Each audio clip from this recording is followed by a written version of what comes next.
চুরির অপবাদ দিয়ে গ্রাম্য সালিশে এভাবেই পেটানো হচ্ছে এরশাদ মিয়া নামে এক যুবককে। জনসম্মুখে লাঠি দিয়ে পেটাচ্ছেন আব্দুস সালাম নামে আওয়ামী লীগের এক নেতা। এমন একটি ভিডিও ছড়িয়ে পড়েছে সামাজিক যোগাযোগ মাধ্যম ফেসবুকে। ছড়িয়ে পড়া 2 মিনিট 30 সেকেন্ডের ওই ভিডিওতে দেখা যায় বৌলাই ইউনিয়নের সাবেক মেম্বার ও আওয়ামী লীগ নেতা আব্দুস সালাম চুরির অপরাধে এরশাদ মিয়াকে লাঠি দিয়ে পেটাচ্ছেন। কিন্তু এরশাদ মিয়া বারবার এদিকে কখনো আসেননি বলে সালামের কাছে আকুতি করছেন।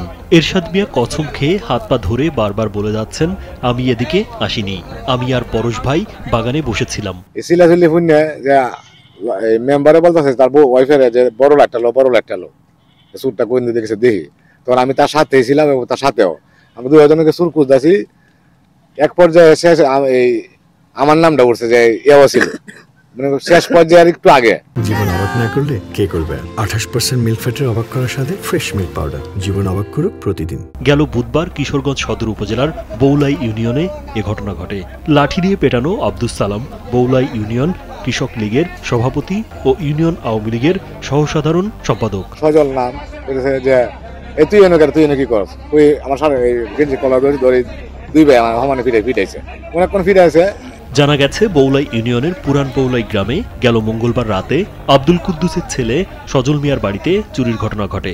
এ সময় সন্দেহজনক একই এলাকার সোহরাব উদ্দিন ও এরশাদ মিয়াকে সজল মিয়ার বাড়ির পাশ থেকে আটক করা হয়। পরে ওই দিন রাতে স্থানীয় গ্রাম্য মাতব্বরদের মধ্যস্থতায় সমাধান করে তাদের সহায়তায় অভিযুক্ত সোহরাব উদ্দিন ও এরশাদ মিয়াকে ছেড়ে দেওয়া হয়। আমারে মেম্বারের বাড়িতে নিয়ে গেছে, পরে রাতে তখন ঠাসা বৃষ্টি ছিল, টানা বৃষ্টি, যখন কেউ দিয়ে আসে না, আমি আমার বাড়িতে চলে এসেছি। পরে বিষয়টি নিয়ে পরের দিন বুধবার সকালে আবারও গ্রাম্য সালিশ ডেকে তাদের ওপর অত্যাচার নির্যাতন করা হয়। এ সময় তাদের শরীরের বিভিন্ন অংশে সূত্রাপাতা লাগানো হয়, বেত্রাঘাত, লাঠি দিয়ে পেটানো, কিলঘুষি দেওয়া হয়।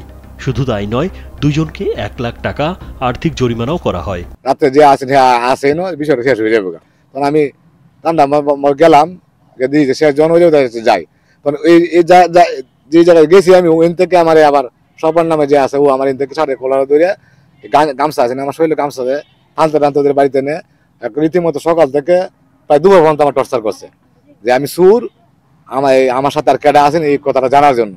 এই যে দেখেন আমার বর্তমান অবস্থা, আমি যা বলতেছি দেখেন।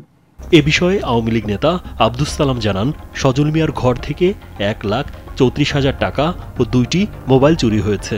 অভিযুক্ত এরশাদ মিয়াকে সালাম তার আত্মীয় দাবি করেন, সেজন্য তাকে শাসন করেছেন।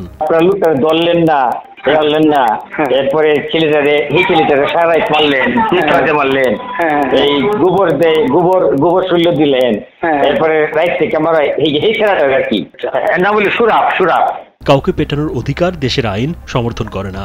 নির্যাতনের অভিযোগ পেলে আইনগত ব্যবস্থা নেওয়া হবে বলে জানান কিশোরগঞ্জ সদর মডেল থানার ভারপ্রাপ্ত কর্মকর্তা আব্দুল্লাহ আল মামুন। মেম্বার সাহেব যে প্রকাশ্যে একটা লোককে চুরির অপবাদে তাকে মারপিট করবে, এটা আসলে আইনসম্মত না। সবারই আইনের অধিকার আছে। ভিকটিম যদি চুরি করে থাকতো তাহলে আইনের হাতে, পুলিশের হাতে তুলে দিতে পারতো, আমাদেরকে সংবাদ দিলে আমরা নিয়ে আসতে পারতাম। আর এবার প্রকাশ্যে মারা এটা আইনসম্মত না। যদি ভিকটিম আমাদের থানায় কোনো অভিযোগ দেয়, সেই আইনগত অভিযোগের প্রেক্ষিতে আমরা আইনগত ব্যবস্থা নেব। রাজীব বিশ্বাস, কালবেলা।